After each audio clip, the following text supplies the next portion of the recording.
Finally, after a break which lasted a whole month, we are finally getting information about new chapter of One Piece. This video's contents heavy spoilers from One Piece manga, and if you don't want to get spoiled, I strongly recommend you not to watch it. Anyway, I hope all of you have a great day, and let's start the video. The name of this chapter is Entei. I don't really know what it could mean. Entei is a character from Pokemon who embodies the passion of magma. This could be reference to Akainu, who possesses magma fruit. Color spread shows the 4 emperors of the sea: Luffy, Shanks, Buggy, and Blackbeard. In this chapter, we can see full extent of Green Bull's personality. In this chapter, scabbards appear in front of him to stop him, and he talks to them as he begins to use his powers. He asks them how much do they know about the outside world, and told him that the celestial dragons are the gods of this world. A country like Wano, which is not affiliated with the world government, has no rights to exist. Then he puts his hands on the ground and starts growing all kinds of plants to attack them. It seems he is a Logia fruit user, since he uses the word Logia while saying nature. He then keeps talking and says that he will give them lesson on humanity. They need to create lower creatures in order to live. Everyone is able to survive by looking down on non-affiliated country, and discrimination is what gives them stability. After that, Momonosuke and Yamato appear to stop him from appearing in Capital City. They hold their might against him, but Green Bull's dominance is still visible. We also get to see Shanks, who is on the shores of Wano country. Part of the crew tells him that they want to see Luffy again, since he has become a great pirate. Shanks remembers the last time he was in Wano Kuni Sea, when they separated Dan. He also thinks that Momonosuke and Hydro must already be adults. Red Hair Pirates insist.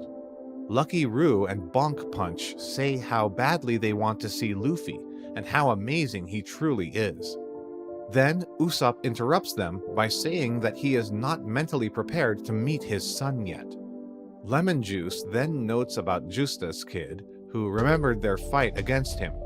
Shanks then sees Luffy's wanted poster, and a short flashback starts on how the red-haired pirates stole Luffy's devil fruit from Who's Who. Shanks then surprises everyone by saying that he has no intention of meeting Luffy. Lucky Roo is shocked to hear that. Shanks then asks if they can remind them what is happening in their territories right now, and they start talking about Bartolomeo. Despite him being one of Luffy's subordinate, Shanks still plans to finish him, since he had burned Shanks' flag, and if he does not do anything, his credibility will be damaged. After that, he suddenly tells Ben that he thinks it's time to join the fight for One Piece. I am not surprised that Shanks wants to deal with Bartolomeo, since on the cover of One Piece chapter 869, we can see Bartolomeo and his crew who visited an island, and they announced their intention to cause a ruckus. As he was advertising his straw hat merchandise, Bartolomeo was then shown Shanks' pirate flag, which was hanging above the town. In a daring act, Bartolomeo and Gambia then burned Shanks' flag, much to the horror of the citizens. In a pirate world, burning others' flag means direct war with each other. However, Shanks being on the shores of Wano makes me question how he plans to deal with Bartolomeo first, which makes me think the only possibility, which is that Bartolomeo is already on their ship, who is beaten up pretty badly, and Shanks decides to finish him before arriving at the Wano. This really shows us the violent side of Shanks. He is often shown as a light-hearted dude who enjoys partying, but his dark side was often shadowed. We got it first time after we heard that he was the one who cut off Kid's arm, and now we can see that he has intention to kill Bartolomeo, a strong ally and member of Luffy's fleet. I wonder how will Luffy react to Bartolomeo being killed by Shanks, and how will it affect his relationship with Shanks?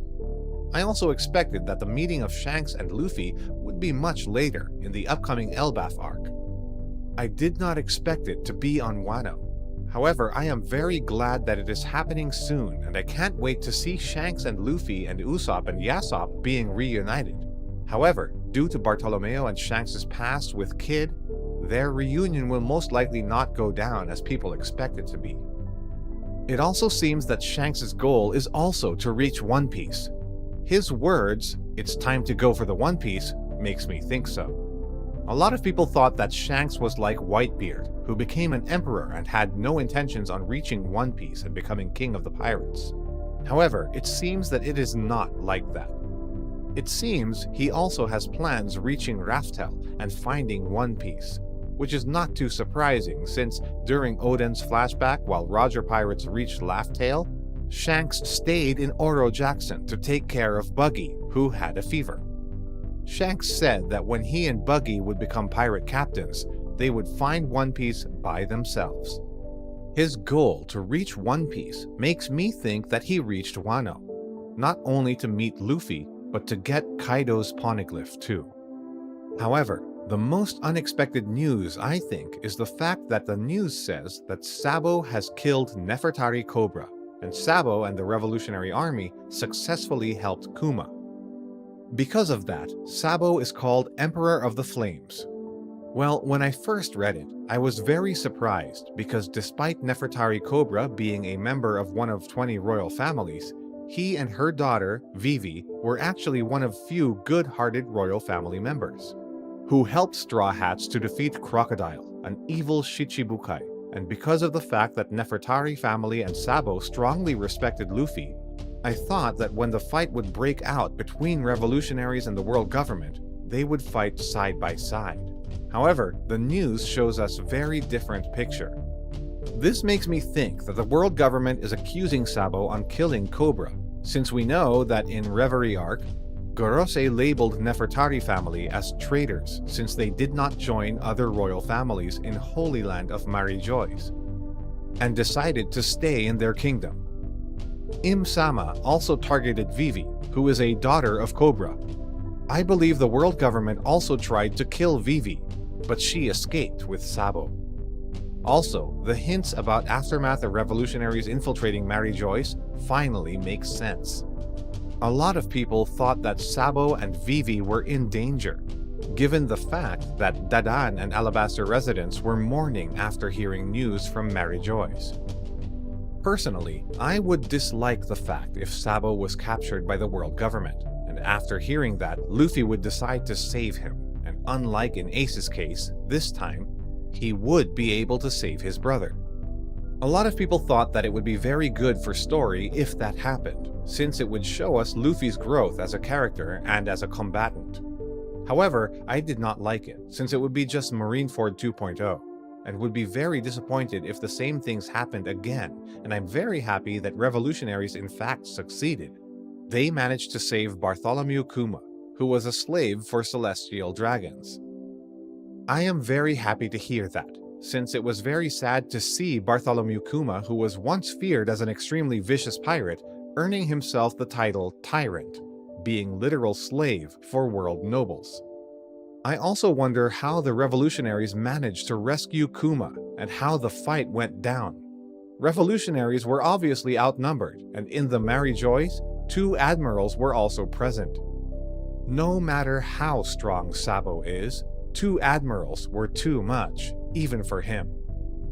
However, he and other commanders of Revolutionary Army seemingly defeated Green Bull and Fujitora.